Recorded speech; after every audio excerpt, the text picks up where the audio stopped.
Hello dear student, welcome to my channel. Hello dear students, તો ગયા વિડીયોમાં આપણે 1 થી 10 એમસીક્યુનું સોલ્યુશન કર્યું હતું. હવે આપણે આ વિડીયોમાં 11મા એમસીક્યુથી શરૂઆત કરીશું. જો તમે એ વિડીયો નથી જોયો તો નીચે ડિસ્ક્રિપ્શન બોક્સમાં લિંક આપેલી છે, તો ત્યાં જઈને પહેલા એ એમસીક્યુ જોઈ આવો અને પછી અહીંયાથી શરૂઆત કરજો. ચાલો, તો આ એમસીક્યુમાં આપણને શું આપ્યું છે? x અને y અનુક્રમે 2/n અને 2/p કક્ષાવાળા શ્રેણિક છે. જો n બરાબર p હોય તો 7x - 5y ની કક્ષા બરાબર ખાલી જગ્યા. તો હવે દેખો, આ બંને શું આપેલા છે? શ્રેણિક. અને એ શ્રેણિકની બાદબાકી. તો શ્રેણિકની બાદબાકી શક્ય ક્યારે બને? તો જ્યારે બંનેની કક્ષા સમાન હોય. અને એ કક્ષા સમાન હોય અને જ્યારે પરિણામ વાળો શ્રેણિક મળશે તો એની કક્ષા પણ આના જેટલી જ મળવી જોઈએ જે આ બંનેની આપેલી હોય. તો હવે દેખો, x ની કક્ષા શું આપી આપણને અહીંયા? 2/n અને y ની કક્ષા શું આપી? 2/p. તો આ બંનેને શું થવું પડશે? સરખું. તો પરિણામે જે આપણને શ્રેણિક મળશે 7x - 5y, એની કક્ષા કાં તો 2/n હોવી જોઈએ કાં તો 2/p હોવી જોઈએ. પણ અહીંયા તો એને શું કીધું છે? n બરાબર p. તો કાં તો આ ઓપ્શન હોય તો ચાલે, કાં તો આ ઓપ્શન હોય તો પણ ચાલે. તો હવે દેખો, ઓપ્શનમાં કયો દેખાય આપણને? Option B.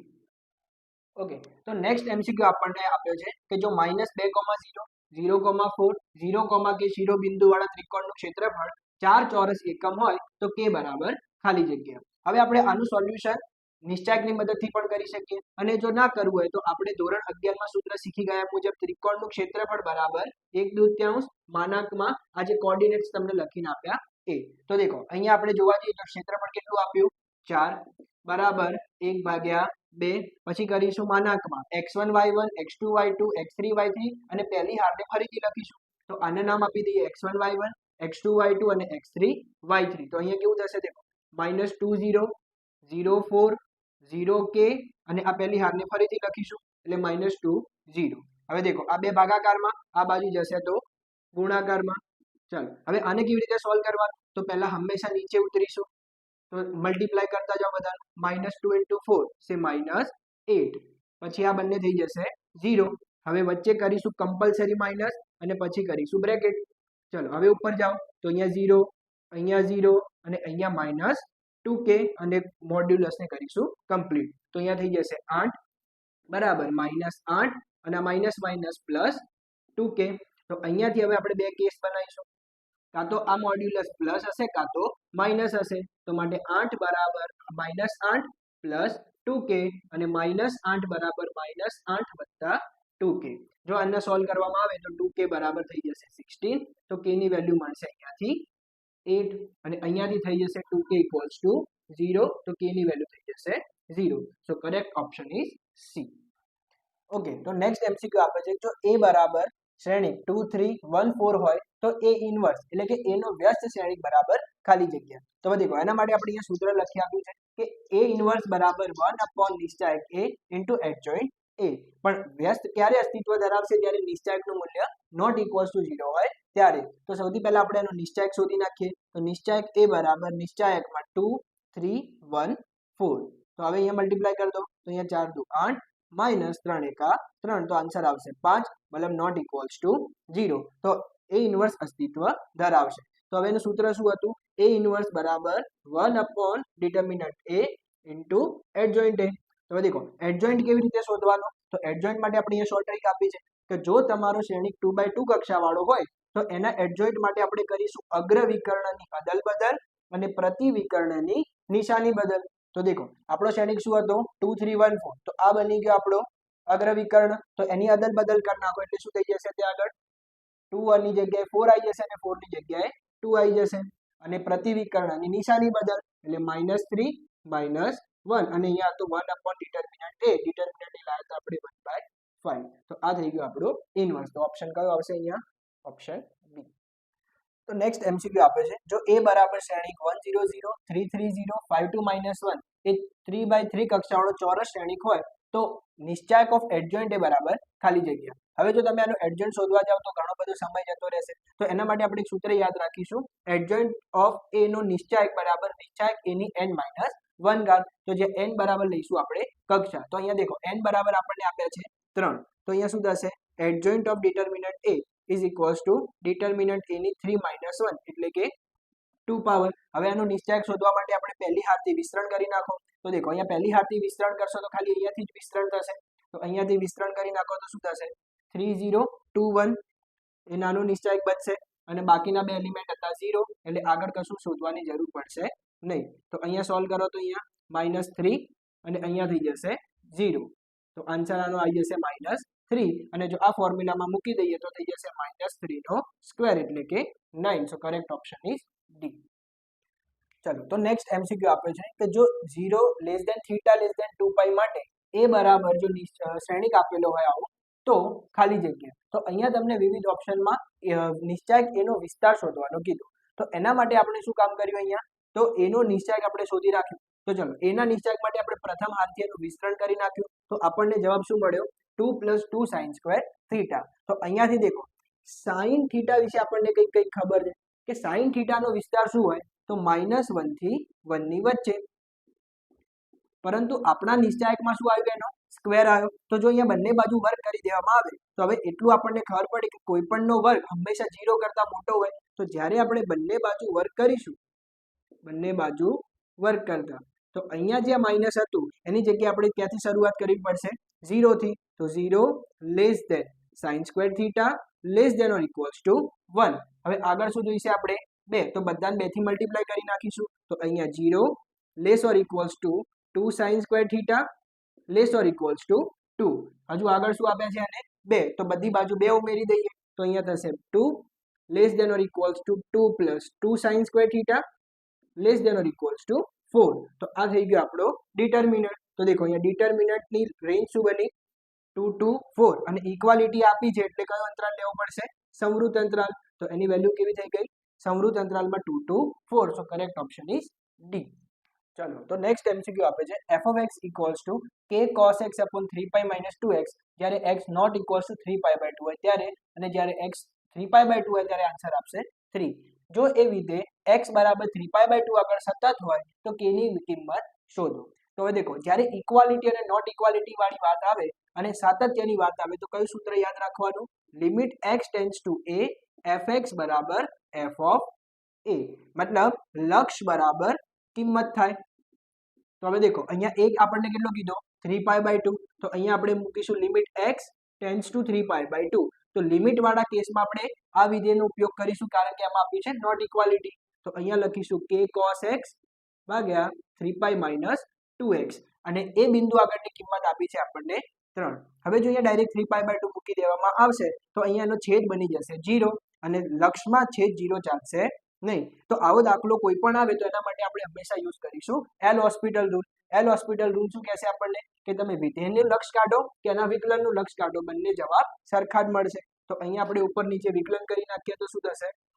Limit x tends to 3π/2 cos નું વિકલન થઈ જશે -sin x અને 3π નું થઈ જશે 0 અને -2x નું થશે -2 અને બરાબર 3 હતા એમના એમ. તો અહીંયાથી માઇનસ ને કરી દઈશું કેન્સલ. હવે દેખો અહીંયા જે આગળ ક્રિટિકલ પોઈન્ટ હતું કે 2x માં 3π/2 મૂકવાથી છેદ થઈ જતો હતો 0, તો એ અહીંયા પ્રોબ્લેમનું સોલ્યુશન થઈ ગયું. તો હવે 3π/2 અહીંયા મૂકી દઈશું તો sin 3π/2 ની વેલ્યુ કેટલી થશે? -1 અને આ બે આ બાજુ જતા રહેશે એટલે 6. માઇનસ બી પેલી બાજુ લઈ જાઓ તો k ની વેલ્યુ કેટલી થઈ ગઈ? -6. તો કરેક્ટ ઓપ્શન ઇઝ બી. ચલો તો નેક્સ્ટ એમસીક્યુ આપણને આપ્યો છે જો x બરાબર a into theta minus sin theta અને y બરાબર a into 1 - cos theta હોય તો dy/dx બરાબર ખાલી જગ્યા. તો હવે દેખો અહીંયા y એ થીટા નું વિધેય છે અને x પણ થીટા નું વિધેય છે. તો અહીંયા dy/dx શોધવા માટે આપણે પહેલા x અને y ની થીટાની સાપેક્ષે વિકલન શોધી લઈએ. તો દેખો અહીંયા dx/dθ જો આપણે ફાઇન્ડ કરવા જઈએ તો એ એઝ ઇટ ઇઝ કોન્સ્ટન્ટ બહાર રહેશે. થીટાનું થીટાની સાપેક્ષે વિકલન થશે 1 અને sin થીટા નું થશે cos થીટા. ચલો એવી રીતે dy/dθ શોધી નાખીએ. ચલો તો dy/dθ માટે a constant as it is, અહીંયા એક અચળ પદ હતો એનું 0 થઈ જશે અને cos નું વિકલન થઈ જશે -sin થીટા અને બાર પણ માઇનસ આપેલો છે એટલે ટોટલ થઈ જશે sin થીટા. તો હવે દેખો dy/dx માટે dy/dx is nothing but the dy/dθ upon dx/dθ.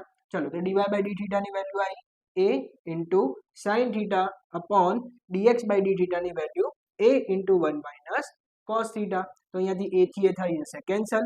પણ આપણને ઓપ્શન સાઇન થીટા પણ 1 માઇનસ કોસ થીટા જેવો ક્યાંય દેખાતો નથી. તો હવે આપણે યાદ રાખવા પડશે થોડા સૂત્રો. તો દેખો એક સૂત્ર હતું સાઇન 2 થીટાનું. તો સાઇન 2 થીટાને શું લખી શકીએ? 2 sine theta into cos theta. અને એક બીજું સૂત્ર હતું cos 2 થીટા બરાબર 1 માઇનસ 2 સાઇન સ્ક્વેર થીટા. તો આ બેનો ઉપયોગ જો આપણે કરીએ તો અહીંયા દેખો શું હતું? 2 થીટા હતું તો એંગલ કેવો થઈ ગયો? અડધો અડધો. તો અહીંયા થીટા હતો તો એંગલ શું થઈ જશે?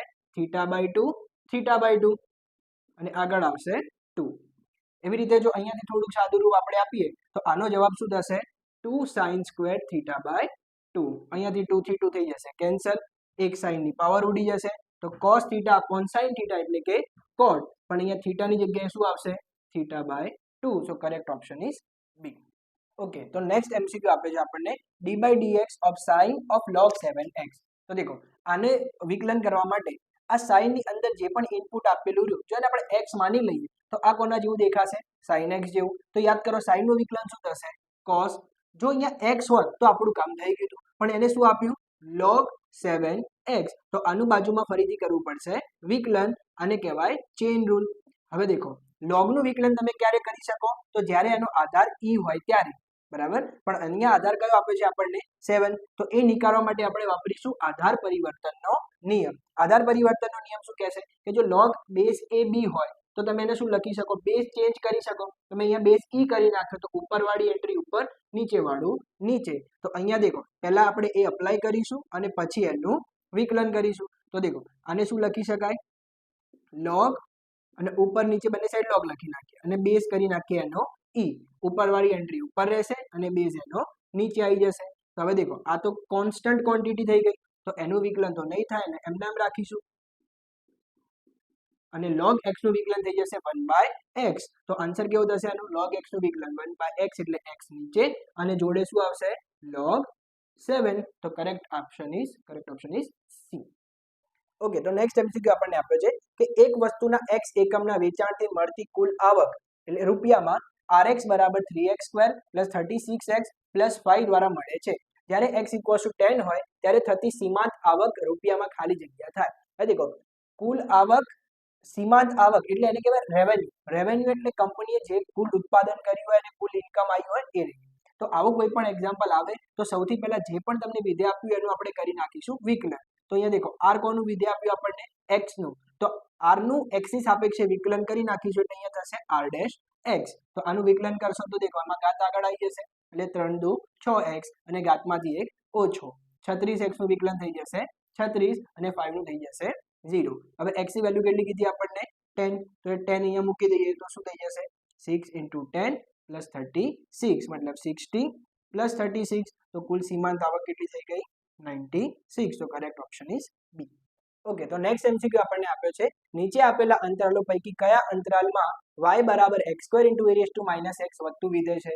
તો જ્યારે વધતું ઘટતું વિધેય નક્કી કરવામાં આવે ત્યારે આપણે હંમેશા વિકલિતની મદદ લઈશું. તો અહીંયા દેખો y કેવું વિધેય આપ્યું છે? ચલ ગુણ્યા ચલ જેવું. તો વિકલન શોધવા માટે આપણે ગુણાકારનો નિયમ વાપરીશું. તો ગુણાકારનો નિયમ વાપરવા માટે શું કરીશું? દેખો પહેલું પદ એમના એમ, બીજા પદનું વિકલન વત્તા બીજું પદ એમના એમ, પહેલા પદનું વિકલન.